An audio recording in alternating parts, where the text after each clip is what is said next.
निश्चित है, बिल्कुल एक जनप्रतिनिधि होने के नाते और सबसे पहले एक हिंदू होने के नाते मैं बिल्कुल ये आग्रह करूँगी कि बिल्कुल बहुत जल्दी इस पे कुछ उचित सरकार निर्णय ले और साल में एक बार कम से कम नवधा के लिए समय मिलना चाहिए। और वैसे भी छत्तीसगढ़ वासी हम प्रभु श्री राम के ननिहाल वाले हैं, तो हमारा तो इतना दायित्व बनता है।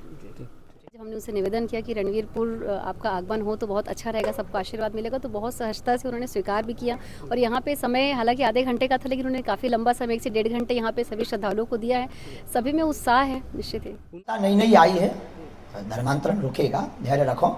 ये जो ध्वज लग रहे हैं, ये जो बुलडोजरें चल रही, ये संकेत सीधा स्पष्ट ही है कि छत्तीसगढ़ में अब सनातन विरोधियों की छटरी और गठरी बांधी जाएगी।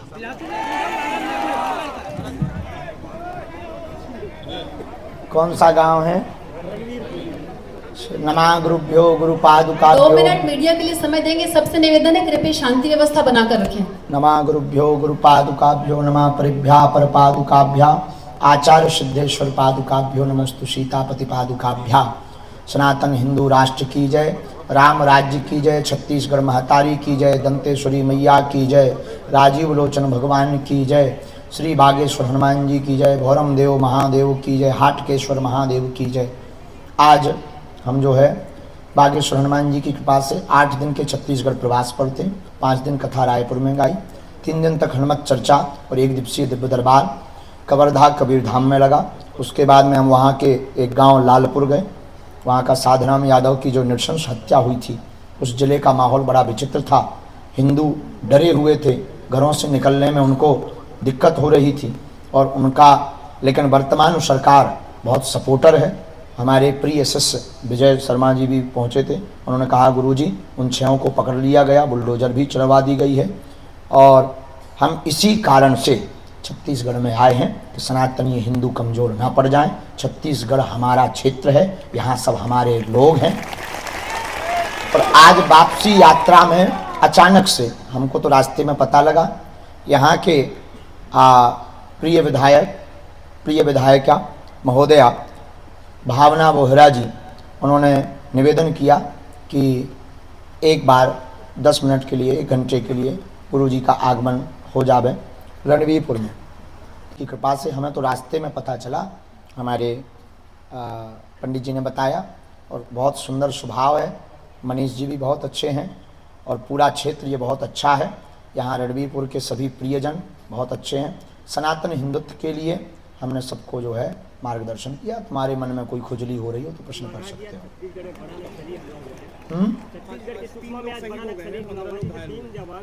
अरे राम राम, अरे राम। इस पर यही कहना है कि सरकार शीघ्र अतिशीघ्र इस पर कोई स्थिति ऐसी बनावे जिससे इस प्रकार से हमारे भारत के वीर सपूतों का शरीर शांत ना हो गए। यही हम मार्गदर्शन कहेंगे और हनुमान जी से यही प्रार्थना करेंगे। इसमें माता पिता की और तुम्हारी गलती है जो बच्चे अध्यात्म से दूर हो रहे हैं। आप जागे रहेंगे, रामचरितमानस का पाठ करवाएंगे, सत्संग में जाएंगे, और प्रत्येक मंदिरों के पुजारियों की गलती है। छत्तीसगढ़ के ही नहीं अपितु समूचे भारतवर्ष के पुजारी हर मंगलवार को अगर अपने मंदिरों में धर्म की शिक्षा देना प्रारंभ कर दें, बच्चे संस्कारवान बनेंगे। कोई माई का लाल उनके धर्म को परिवर्तन नहीं करा सकता, तो संस्कारहीन भी नहीं होंगे। प्रदेश सरकार से बड़ी मांग की है कि प्रदेश में जो है नवधा रामायण दिवस मनाया जाए, क्या उद्देश्य इसका? सनातन का उद्देश्य, हम देखो राजनेता नहीं, हम साधु हैं।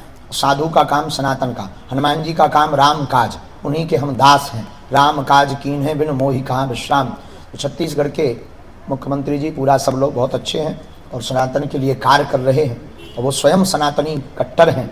तो उनको जो है सबकी भावनाओं को देखते हुए गुरु होने के नाते हमने यही कहा कि छत्तीसगढ़ में अब नवधा रामायण दिवस होना चाहिए। कर्म और भाग्य कोई बहस का विषय नहीं है। कर्म आगे है, भाग्य पीछे है। भाग्य में सिर्फ जन्म विवाह मरणगत सोई, जहीं विधि लिखा सो तहीं विधि होई। जन्म मृत्यु और विवाह 3 चीजें भाग्य से होती हैं। बाकी सब कुछ पाने के लिए कर्म करना पड़ता है। जिस प्रकार कर्म की खेती करोगे, भाग्य का फल वही भविष्य में पाओगे। कोई भविष्य का विषय, कोई बहुत बहस का विषय नहीं, बहुत सरल विषय। छत्तीसगढ़ में सत्ता बदल गई, लेकिन धर्मांतरण का मामला थमने का नाम नहीं लिया। बिलासपुर संज्ञान में है कि हिंदू राष्ट्र के संकल्प लिए पूरा कैसे होगा? हिंदू राष्ट्र का संकल्प पूरा कैसे होगा? जिस दिन तुम्हारे जैसे पढ़े लिखे लोग हमारे साथ हो जाएंगे तभी पूरा होगा। 5 लोगों को अपने घर वापसी 5 लोगों की घर वापसी कराई और कराते रहेंगे जिंदगी भर। तुम्हारे पास कोई हो तुम्हारी नज़र में लेके आओ,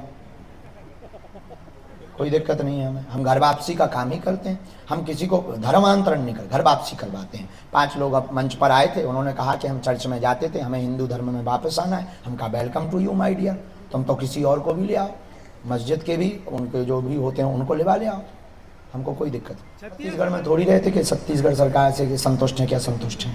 उनकी कार्यशैली को पूछ रहा हूँ। बहुत अच्छी है, हमें तो मिले, बहुत अच्छे लगे, स्वभाव हमें बहुत सरल लगा और लोगों में खुशहाली देखी।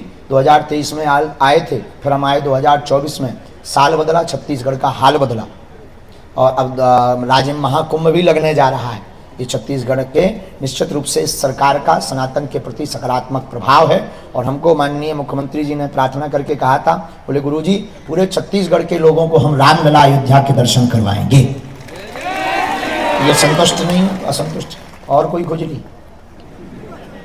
जो राम को लाए हैं उनको लाएंगे कहते हैं, तो क्या नहीं। 2024 के लिए हमारा किसी भी राजनीतिक पार्टी को सपोर्ट नहीं न रहा है।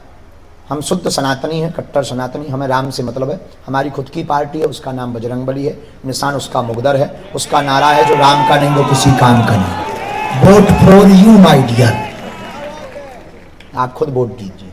और निश्चित ही हम सब के लिए सौभाग्य का विषय है, न सिर्फ कवर्धा बल्कि रणवीरपुर में भी आज उनका आगमन हुआ है। और निश्चित ही जिस तरीके से उत्साह बन रहा था और सब उनके दर्शन के लिए उत्साहित थे, संदेश यही था कि किस तरीके से हमको भगवा ध्वज को लहराना है, किस तरीके से हमको अपने हिंदुत्व को आगे बढ़ाना है। और कुछ प्रण भी यहाँ से लिया गया है कि हर मंगलवार को सारे हिंदू अपने हनुमान मंदिरों में जाएं। एक बहुत अच्छी मांग जो हमें लगता है कि बहुत अच्छी है और आने वाले समय में निश्चित ही उस पर मुझे लगता है कि कुछ ना कुछ उचित कदम होगा कि हर मंगलवार या साल में एक दिन नवदह के लिए हमारा जो फिक्स होना चाहिए। तो बहुत सारे विषय पर उन्होंने प्रकाश डाला है जो वाकई में लगता है कि हिंदुओं को जगाने के लिए बहुत असरकारी है। अचानक कार्यक्रम बना, किस तरीके का स्वागत और उत्साह? जी, हम सबका सौभाग्य है कि कवर्धा कि अब 2025 में रणवीरपुर में कथा करना है, दरबार लगाना है, तो कितना उत्साह है आपको? ये बागेश्वर सरकार की कृपा है कि उन्होंने ये आदेश किया है और निश्चित ही हम सब इसमें लगे हुए हैं कि कितने जल्दी हमको उनका समय मिल पाए और रणवीरपुर को ये सौभाग्य मिले। महाराज जी उनकी ने कथा हो। एक दिन के लिए नवधारा मार्ग के लिए एक दिन का जी। दिन घोषित करने के लिए कहा है, तो आप छत्तीसगढ़ सरकार में विधायक हैं, क्या आप इसके भी लिए मांग पहल रखते हैं? करेंगे? निश्चित ही बिल्कुल, एक जनप्रतिनिधि होने के नाते और सबसे पहले एक हिंदू होने के नाते मैं बिल्कुल ये आग्रह करूंगी कि बिल्कुल बहुत जल्दी इस पे कुछ उचित सरकार निर्णय ले और साल में एक बार कम से कम नवदह के लिए समय मिलना चाहिए। और वैसे भी छत्तीसगढ़ वासी हम प्रभु श्री राम के ननिहाल वाले हैं, तो हमारा तो इतना दायित्व बनता है।